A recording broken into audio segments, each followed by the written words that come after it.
Deuteronômio, capítulo 7. Olha aí ao seu lado, veja se alguém precisa da sua ajuda para encontrar o texto. Deuteronômio, capítulo 7.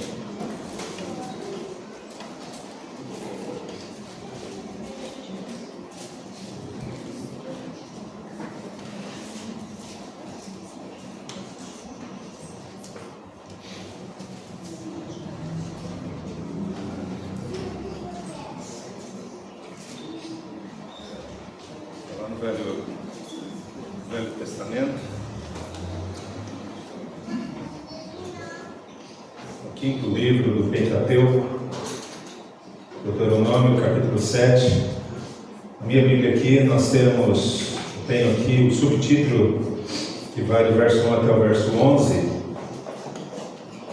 admoestações contra a infidelidade. De fato, o texto aborda esse tema. Entretanto, hoje eu quero trazer algo que está dentro também desses 11 versículos, que diz respeito ao fato de Deus escolher aqueles a quem Ele deseja, de maneira absolutamente livre e por razões absolutamente profundas e que são no coração do Senhor. Então o texto diz o seguinte: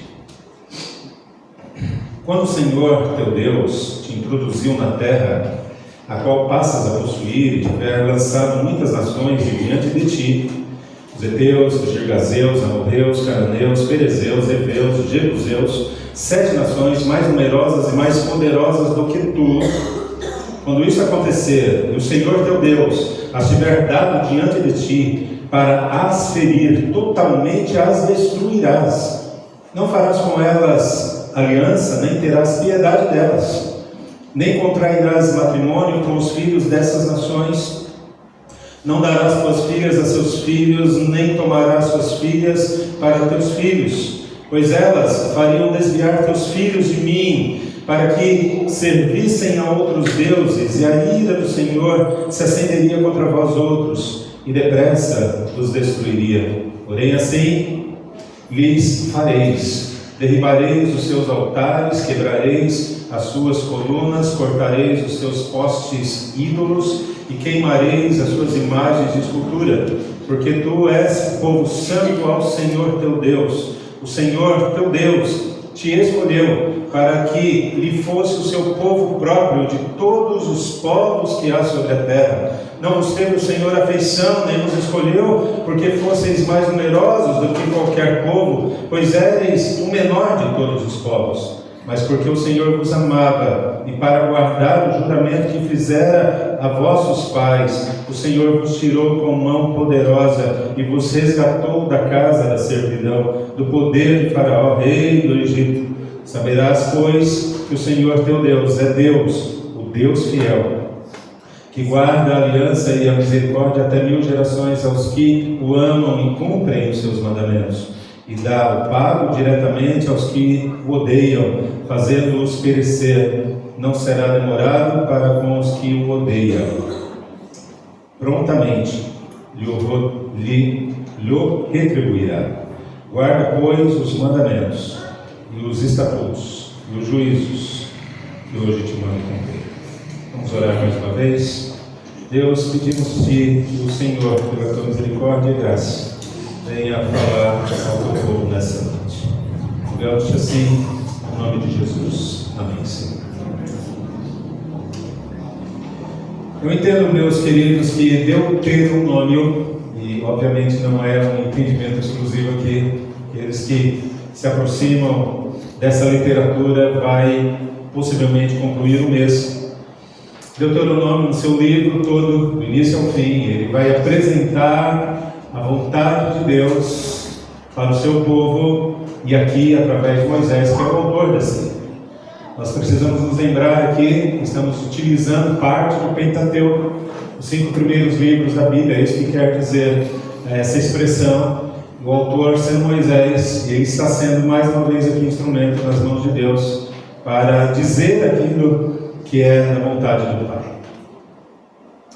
O fato é que este povo, a essa altura, está diante da terra de Canaã.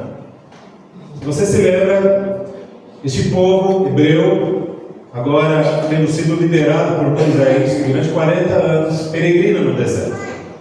Lá atrás, eles recebem o apontamento de Deus dizendo: vocês receberão a terra prometida. E agora eles estão lá, diante daquilo que Deus havia prometido. Então, nesse cenário, Moisés vai instruir Israel como, atenção agora, como eles deveriam viver naquela terra a partir daí.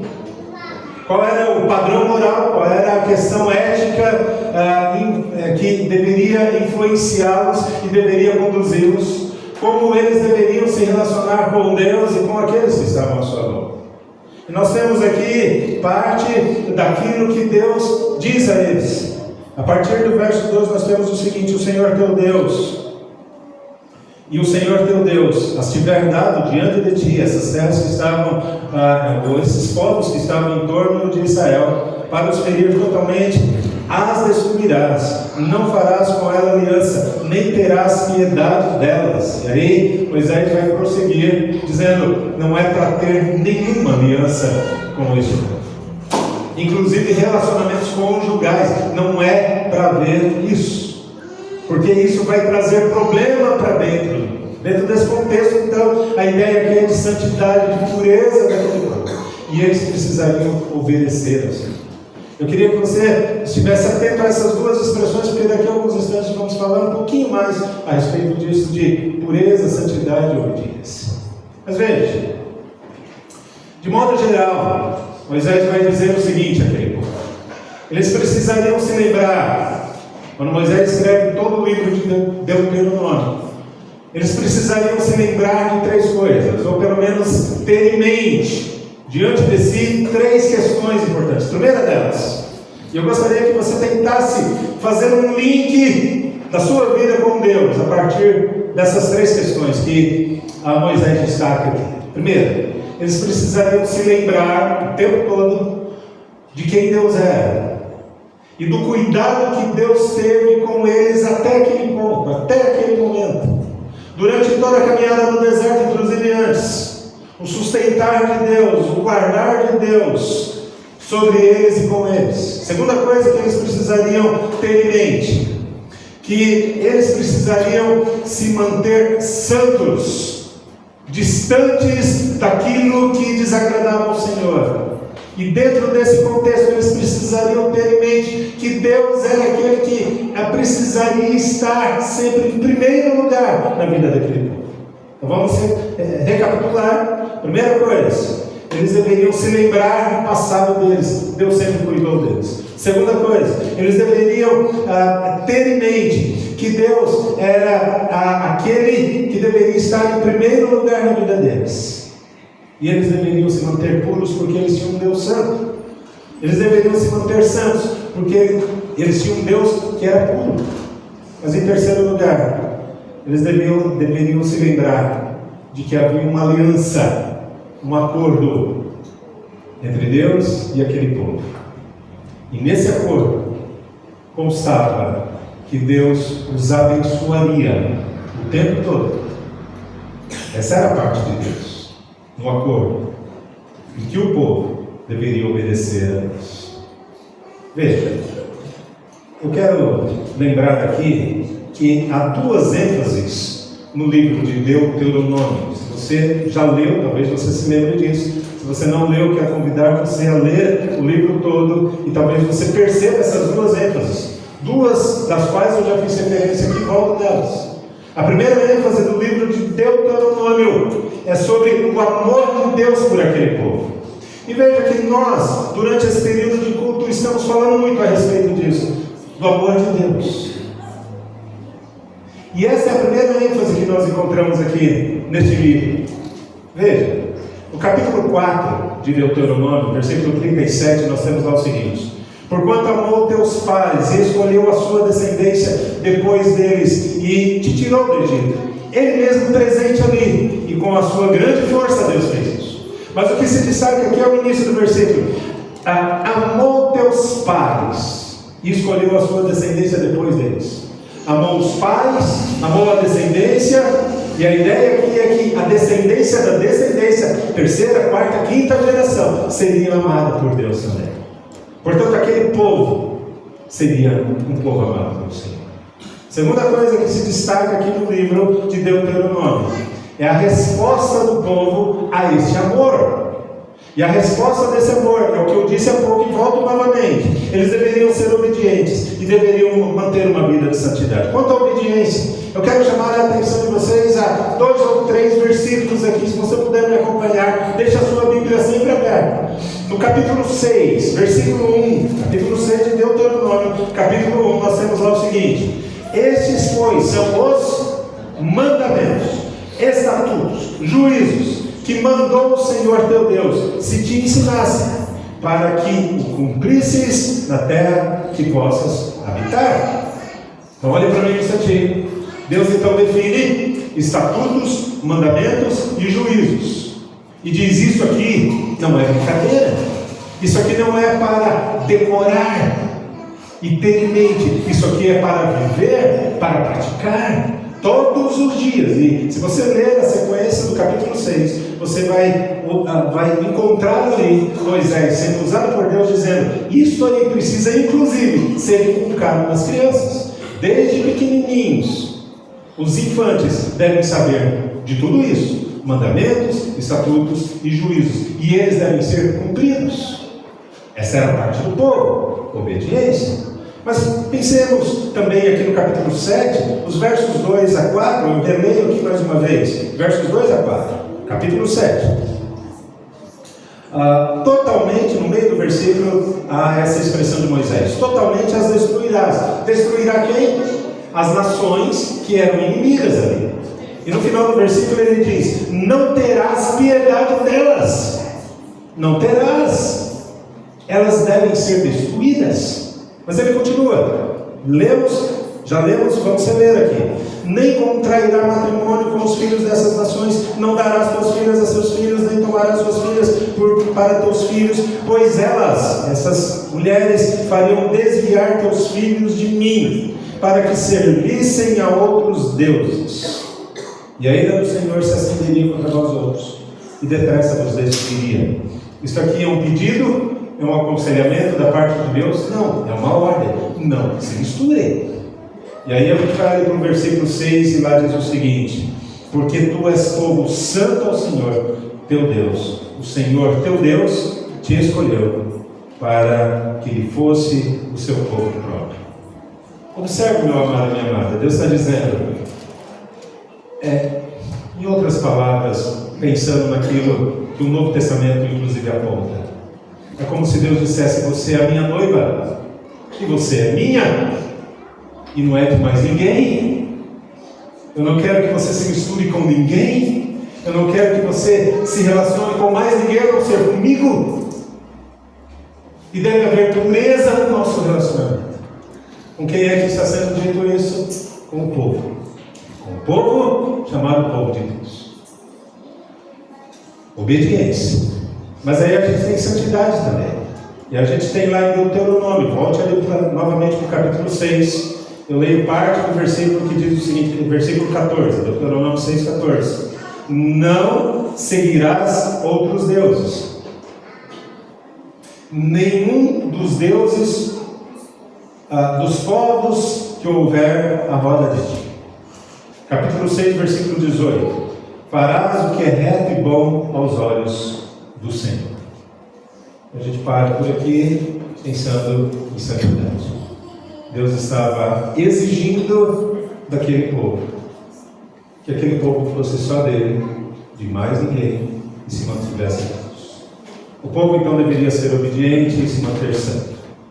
Agora observe que o versículo, comigo novamente o versículo 6, Deus escolhe Israel dentre todos os povos para ser o seu povo exclusivo.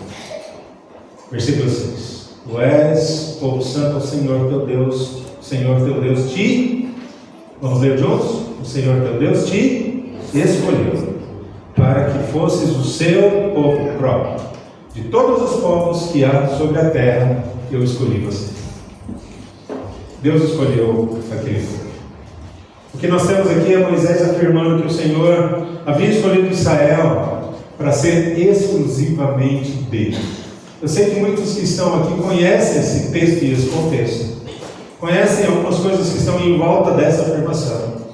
Mas é importante que todos nós, com maior ou menor conhecimento das Escrituras Sagradas, nos firmemos mais uma vez, permaneçamos sólidos nisso, não apenas aqui agora, enquanto ouvimos a palavra do Senhor, mas talvez daqui para frente nunca mais nos esqueçamos disso. Há um caráter de exclusividade na escolha de Deus em relação ao seu povo. Era aquele e não mais ninguém. Era aquela gente e não outra.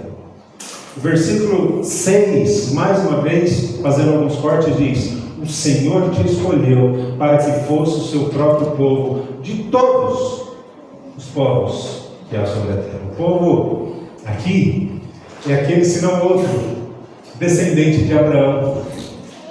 Se não todos, aqui mais uma vez eu repito a frase, se não todos, a maioria vai se lembrar de que o povo hebreu começa exatamente ali com Abraão. E Deus então chama Abraão, e a partir de Abraão é formado esse povo. Há uma aliança estabelecida ali, um acordo, esse acordo de obediência e bênção, de santidade. E a partir daí, então, esse povo passa a existir de maneira concreta. Um povo que recebe o privilégio das promessas de Deus. Um povo que recebe da parte de Deus bênçãos, de maneira absolutamente exclusiva. Olha para mim um instantinho. Essas bênçãos não eram derramadas sobre nenhum outro povo. Para mais ninguém, era exclusivo deles. E é preciso que eu e você tenhamos isso em mente, porque isso vai ter um reflexo direto e objetivo no Novo Testamento, para homens e mulheres que vão ser alcançadas pela mesma graça, pela mesma bondade, pela mesma misericórdia, pelo mesmo amor de Deus. Todo esse conjunto de qualidades divinas que alcança esse povo são as mesmas qualidades que vão alcançar gente como você e como eu. São as mesmas qualidades que vão alcançar famílias inteiras. São as mesmas qualidades que vão transformar homens e mulheres que jamais se imaginava mudanças nelas. Eu gostaria que você ficasse atento a isso, meu irmão. Mas a pergunta aqui é: por que Deus escolheu Israel e não outro povo? Por que Deus escolhe Israel e não escolhe nenhum outro povo? Veja, a resposta a isso, meus irmãos, está nos versos 7 e 8, capítulo 7, que eu gostaria que você me acompanhasse. Não vos teve o Senhor afeição, nem vos escolheu porque fosseis mais numerosos do que qualquer povo, pois éreis o menor de todos os povos. Bom, antes de continuar a leitura, só tem mais um trechinho que eu quero ler aqui. O que é que Moisés está lembrando do povo? Está dizendo: olha, não existia nada em vocês, absolutamente nada em vocês que atraísse o Senhor. Nada. Não existe, vocês não eram grandes, vocês não eram poderosos, vocês eram pequenininhos. Mas a resposta está na sequência. Ele diz: mas porque o Senhor vos amava, eu vou até. Porque o Senhor vos amava. Eu falava sobre esse texto agora há pouco, me perdoem os que me ouviram antecipadamente, vou falar de novo o mesmo exemplo. Mas se você é casado, eu quero fazer uma pergunta para você: por que você escolheu este homem para viver com você? Ou por que você escolheu essa mulher para viver com você? Por quê? Por que você não escolheu o fulano, o ciclano? Por que você não escolheu a Maria ou a Silvia? Por que você escolheu ela ou ele? Por uma razão. Eu vou te dizer: porque você o amou, ou porque você a amou. Essa é a razão. Do ponto de vista humano, nós temos isso. Mas eu sei, há outros elementos presentes aí. Há outros elementos. Mas olha para mim, em Deus, não há outros. Você olhou para aquela mulher e disse: que mulher linda! E essa beleza te atraiu? Você olhou para aquele homem e disse: que homem inteligente. Ele não é tão bonito assim, mas é inteligente. Estou apaixonado por ele. E aí então, estão juntos até hoje. Havia outros elementos, mas em Deus não. Em Deus não. O texto diz: porque os amava. Só isso. Veja, meus queridos, Deus escolheu com base apenas no seu amor. E com isso, nós temos duas coisas que precisam ser enfatizadas. Antes, entretanto, nós não vamos ler o texto novamente, mas eu convido vocês, se você puder, ali em 1 Coríntios, como eu disse, já lemos esse texto, não vamos ler todo novamente. Mas você tem lá, deixa o seu dedinho marcando aí Deuteronômio capítulo 7, se você puder ir comigo lá em 1 Coríntios 13, você tem lá Paulo dizendo, dentro daquele contexto onde a igreja entendia outras razões supostamente maiores para se relacionar com o Senhor, então eles são avisados de que não havia nenhum outro motivo maior do que esse, para que esse relacionamento com Deus existisse de maneira verdadeira. E aí então o texto diz, fazendo um contraste com outras questões legítimas, mas menores. E ele diz: ainda eu fale a língua dos homens e dos anjos, se não tiver amor, nada disso vai adiantar. Versículo 2: ainda que eu tenha o dom de profetizar e conheça todos os mistérios e toda a ciência, ainda que eu tenha tamanha fé a ponto de transportar montes, se não tiver amor, e ainda que eu distribua todos os meus bens entre os pobres, e ainda que entregue o meu próprio corpo a ser queimado, se não tiver amor, nada me aproveitará. E aí as qualidades desse amor são apresentadas aqui, meus irmãos. Agora voltemos para o nosso texto, em Deuteronômio capítulo 7. Nós temos aqui, meus irmãos, ainda que de maneira muito objetiva e singela, na carta que Paulo escreve a Coríntios, a definição do que é o verdadeiro amor.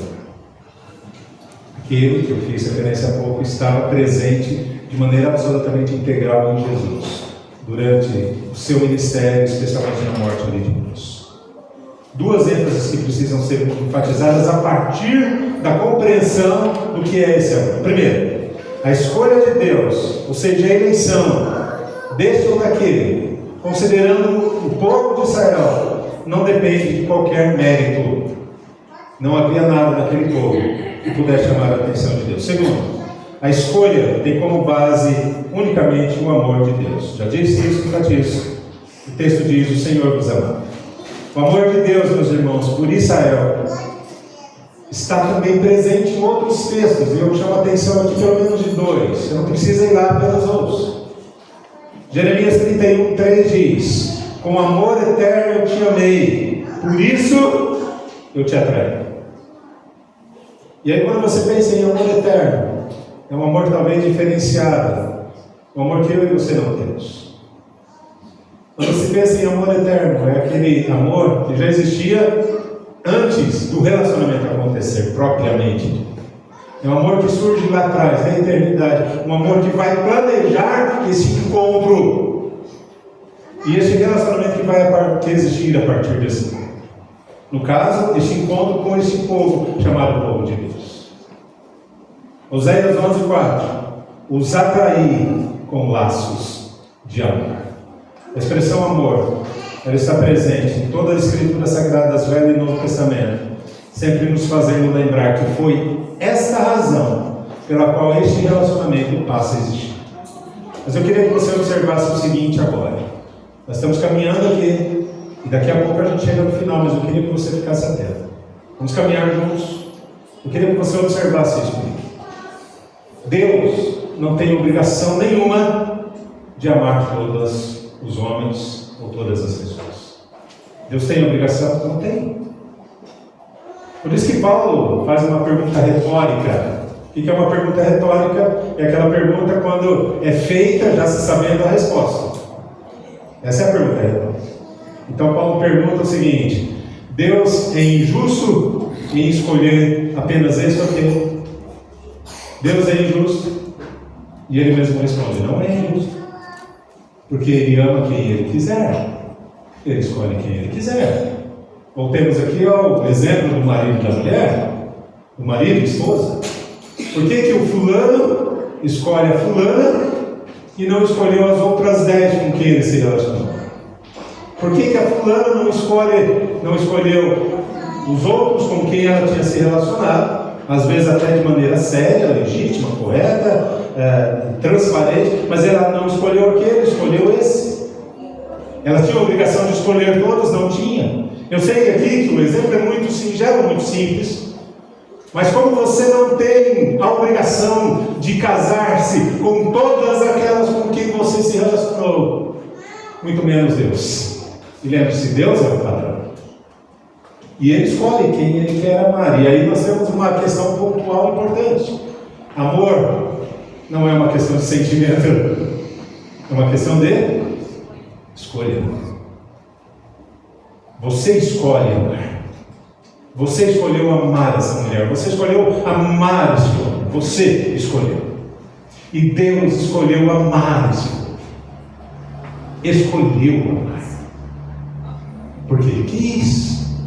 Porque Ele amou. Porque Ele amou. Deus não tem obrigação de amar a todos. Nenhum ser humano, e aí começamos a pensar a respeito de nós aqui, cada um de nós. Deus, não, melhor dizendo, nenhum ser humano é digno de ser amado por Deus, ao contrário. Todo e qualquer ser humano merecia da parte de Deus a ira, por uma razão apenas, e você possivelmente vai se lembrar: merece a ira de Deus, porque é pecador. Tudo aquilo que o homem faz de errado, antes de fazer contra o próximo, faz contra Deus. É por isso que Davi, em determinado momento, diz: Deus me perdoa porque eu pequei contra ti somente. Olha que coisa interessante, ele havia feito coisas erradas em relação a outras pessoas, havia afetado a sua família, havia afetado seus filhos, havia afetado gente ao seu lado, mas ele chega diante de Deus e diz: eu pequei contra ti somente. Davi tinha absoluta convicção, consciência de que pecado é algo que se faz contra Deus, antes de ser contra qualquer pessoa, inclusive contra si. Há pessoas que não sei se essa expressão existe, mas há pessoas que se autoferem, se auto-machucam, causam problemas para si mesmos e pecam, porque estão prejudicando aquilo que Deus criou, do ponto de vista físico, do ponto de vista psicológico, do ponto de vista emocional, sobretudo do ponto de vista espiritual, porque tem aqueles que dizem: eu odeio a Deus, eu não quero me aproximar do Senhor, sai para lá. Se ferem, se machucam e machucam outros. Pecado. Mas a ideia aqui, meus irmãos, é que Deus ainda assim os escolhe amar. Deus quis, por causa do seu amor e por causa da sua livre vontade, escolher pessoas para serem redimidas, para serem perdoadas ali na cruz. Escolheu pessoas para passarem a fazer parte da igreja dele, do povo exclusivo dele. Lembram-se daqui de Israel, era o povo exclusivo dele. E olha para mim, Deus escolhe hoje gente para fazer parte desse povo, que é povo exclusivo. Deixa eu dar um exemplo muito simples aqui, concreto. Do ponto de vista educacional, crianças que são instruídas, alunos das Escrituras Sagradas. Pelo menos deveria ser assim, no ideal, pais que conhecem a palavra de Deus e ensinar os seus filhos de maneira correta, à luz das Escrituras Sagradas.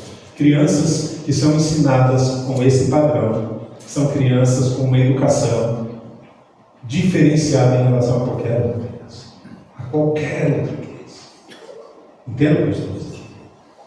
Não existe padrão moral, ético e espiritual melhor ou acima apresentado pelas Escrituras Sagradas. É por isso que Provérbios capítulo 6, versículo 20 diz: ensina a criança no caminho em que ela deve andar, e quando ela estiver de idade, velhinha, ela não vai se esquecer disso, do que foi ensinado. Vai ser um bom cidadão, vai ser um bom marido, uma boa esposa, vai ser alguém digno de confiança, porque foi ensinado através dos ensinos das Escrituras Sagradas. A Deus garante isso, é a palavra de Deus. Então fechamos aqui com um exemplo, para dizer e para lembrar que aqueles que fazem parte do povo de Deus, é um povo exclusivo, são abençoados de maneira exclusiva por você. Aos seus escolhidos, Deus manifesta o seu amor e os salva e os liberta da escravidão. Lembram-se lá, novamente, de Israel? Veja, eu acredito, de novo aqui, que a maioria de vocês, se não todas, vai recordar que o povo de Israel ficou preso ficou escravo cerca de 400 anos, um pouco mais, 430 anos, ali no Egito. Qual era a condição deles? Vamos responder. Qual era a condição desse povo? Eles eram escravos. E aí então Deus olha só que coisa maravilhosa, os liberta da escravidão. O que Deus faz hoje? Deus faz a mesma coisa. Tem gente hoje escrava, e muitas vezes sem consciência disso.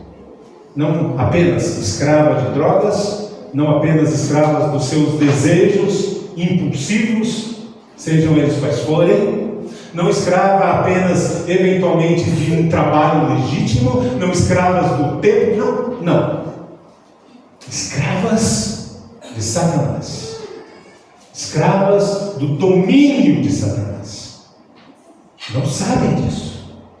Sabe o que Deus vem e faz? Os liberta. Dá olhos para enxergar, ouvidos para ouvir, mente para entender. Da vida quando estavam mortos. Paulo diz, nos seus delitos e nos seus pecados. Vida, algo que não existia antes, Deus dá liberdade. Eu conheço, desculpa a expressão, desculpa o exemplo, talvez, que nos traga, um exemplo que talvez não nos traga boas lembranças ou boas recordações, ou bons sentimentos, mas eu conheço casos de mulheres que são aprisionadas dentro de casa, não necessariamente não podem sair ou entrar dentro das suas casas, mas são aprisionadas pelo seu marido, porque são escravos dele. E quando encontram, por alguma razão, liberdade, encontram uma realidade completamente diferente e se sentem felizes por conta disso. Passam a viver felizes. Agora olha para mim. O povo de Israel estava escravo. Não via nenhuma perspectiva de livramento daquela situação. Quando Deus vem, os tira de lá através de milagre. E é isso que Deus faz na vida de muita gente hoje. Milagre, libertando pessoas da escravidão de Satanás. Eu queria que você ficasse atento a isso, porque já estamos caminhando para o final. Quanta gente hoje está presa sem saber. Quanta gente hoje é escrava sem saber. Quanta gente hoje está com seus pés amarrados, com as suas mãos amarradas, imaginando que tem liberdade, mas não tem.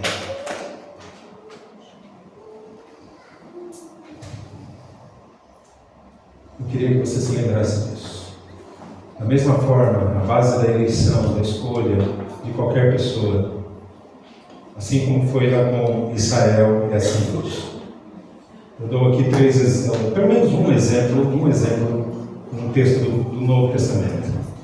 Em amor, nos predestinou para Ele, para a adoção de filhos. Vamos ficar apenas com esse exemplo. Em amor, Deus nos adotou. Nos adotou.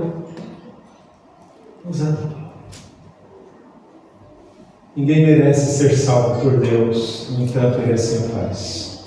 Isto é graça, ou seja, Deus dá aquilo que a gente não merece. Isto é amor. Não merecendo, mas por amor, Deus nos presenteia. A salvação. Eu sei que você conhece essa afirmação, mas vamos lá novamente. A salvação do inferno, porque é de lá que Ele nos salva. Alguém Muitos dizem, né? A minha vida é um inferno, a minha vida é... não. Quando isso é dito, é porque não tem noção do que é o inferno é. Não tem noção. Mas é de lá que Ele nos liberta, e é de lá que Ele nos salva. Ele não permite aqueles que são salvos irem para lá. Meus irmãos, vamos nos lembrar que sempre a escolha que Ele faz não depende em nada daquilo que fazemos, ou daquilo que somos, ou daquilo que planejamos. Não depende absolutamente nada da escolha dele, mas tão somente por Ele ter amado, ou por Ele amar, demonstrando isso através da morte de Jesus Cristo na cruz. Isso é o suficiente para entender isso. E esta ação salvífica dele, a doutrina da eleição, com base no amor de Deus, é uma fonte de grande consolo e de grande estímulo. Eu queria que você ficasse mais uma vez atento ao que eu vou dizer aqui. Repetindo a frase: a doutrina da eleição, da escolha com base no amor de Deus, talvez seja a principal fonte de consolo e estímulo que alguém pode ter. Por quê? Vou dizer. Hoje cedo, minha esposa estava lá comigo, meus filhos, eu tive o privilégio, eu disse isso lá, de fazer, ainda que de maneira muito breve, o ofício fúnebre da dona Cida. E ali, dentro de um contexto bastante diferenciado desse que nós temos agora aqui à noite, algumas palavras foram ditas com o objetivo: tentar trazer consolo, fortalecer aquelas pessoas num momento extremamente triste e difícil. Muito bem. O que eu estou tentando mostrar aqui, meus irmãos, agora, é que não existe consolo maior e conforto maior do que a convicção de que você é alguém salvo. Não existe. Qualquer palavra que, ainda que seja animadora para você ou para mim, pode trazer algum alívio. Entretanto, a certeza absoluta de que quando você fechar os olhos aqui, como a dona Cida, como aconteceu com a dona Cida ontem, quando você fechar os olhos, se você tem a certeza absoluta de que você vai abri-los na eternidade com o Senhor, não existe consolo e conforto maior do que esse. Não existe. Não existe. Agora veja, meus irmãos. Isso, essa certeza, é um estímulo, sobretudo, a pregar o Evangelho para a conversão de outras pessoas. Se você tem essa convicção, eu imagino, quero crer que você deseja que outras pessoas tenham a mesma experiência que você. Portanto, lembremos aqui: primeiro, ninguém sabe quem Deus escolheu. E por isso mesmo, a nossa tarefa é pregar a palavra, pois aqueles que são de Jesus Cristo ouvirão a voz dele e vão seguir. Todas essas pessoas que ouvirem a palavra dele e passarem a segui-lo, ouça isso, serão consolados, fortalecidos e animados a terem uma vida que agrada a Deus exatamente como a sua. Passarão a ser gratos a Deus em todo o tempo como você é grato, imagino eu. E finalmente serão estimulados a continuar a pregar o Evangelho como você vem fazendo, suspeito eu. Vamos terminar esse momento, queridos. Vamos terminar. Eu diria aqui, meus queridos, que é um privilégio ser escolhido por Deus. O povo de Deus, ou o povo de Israel, viveu essa experiência de ter sido escolhido por Ele, sem merecer. E aqui há duas questões que eu pontuo. Primeira delas, talvez você que está aqui hoje, você já vive essa experiência da convicção de que você foi chamado, escolhido, eleito por Ele. E por isso mesmo você tem a possibilidade de viver na prática o seu dia a dia, o sustento dele, a segurança que é passada por ele para você, a companhia dele. Deus diz em determinado momento, Jesus dizendo: eis que estou com vocês todos os dias até a consumação dos séculos. Todos os dias a companhia dele, a experiência de saber que você é amado, que você é amado. Eu disse há pouco, em determinado momento aqui no culto, que nós precisamos orar pelas nossas famílias, queridos. Eu estou olhando para essa frase, a convicção de que é amado.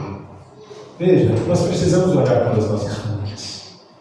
Talvez alguns de vocês aqui saibam, e agora nesse caso nem todos mesmo, talvez alguns, tenham visto na internet, em canais de televisão, os problemas sérios que estão acontecendo na igreja Bola de Neve. E algumas coisas terríveis têm acontecido lá. E eu tenho a alegria de ter parentes que são da igreja Bola de Neve. E até então, dentro de uma determinada visão, eu entendo que sempre foi uma igreja séria, diferente em determinados pontos doutrinários, não há dúvida disso, do pensamento que nós temos, mas uma igreja séria. Mas de repente alguns escândalos começam a surgir. Mas o que nos chama a atenção é quando o líder dessa igreja, e eu posso dizer isso publicamente porque está público, é uma pena, o líder dessa igreja é flagrado com problemas absurdos conjugais.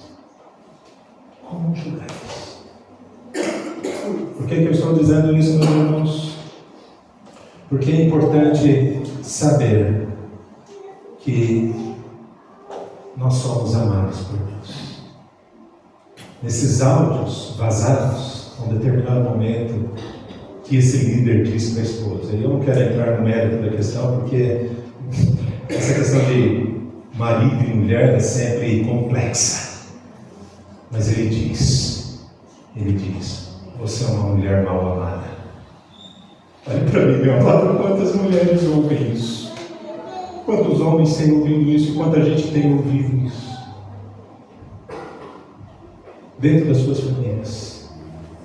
Dentro de gente que deveria abraçá-los. Ou por gente que deveria abraçá-los. E cuidar deles. Olha para mim. O amor de Deus é o amor de quem você jamais vai ouvir isso.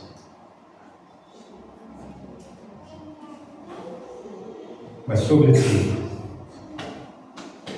aquele povo, você que já tem tido a experiência desse encontro pessoal com o Senhor e de ter a convicção de que você foi escolhido. Você tem algo que o mundo não consegue dar e que pessoas desesperadamente a buscam e tentam encontrá-la. Uma palavrinha de 3 letras apenas. Paz. Sabe o que as pessoas querem? Elas querem paz. E tentam encontrar isso através de sexo, de dinheiro, de poder, de um relacionamento com alguém, de trabalho. Elas tentam encontrar paz. Aí Jesus vem e derruba toda essa estrutura de pensamento mundano e diz: a paz que eu dou não é como o mundo dá. E aí quando você encontra Jesus, ou melhor dizendo, quando você é encontrado por Ele, você tem uma paz que você nunca experimentou antes. Então quando você tem um relacionamento fruto de Deus ter se aproximado de você, dito: olha, vem para os meus braços, descansa em mim. Quando você tem esse encontro pessoal e se derrama diante dele, nos braços dele, você encontra sustento, segurança, companhia, amor, mas você encontra paz. Então eu quero dizer isso para você: busca o Senhor enquanto se pode achar. E aí você vai encontrar a paz que você tem tanto buscado e precisado.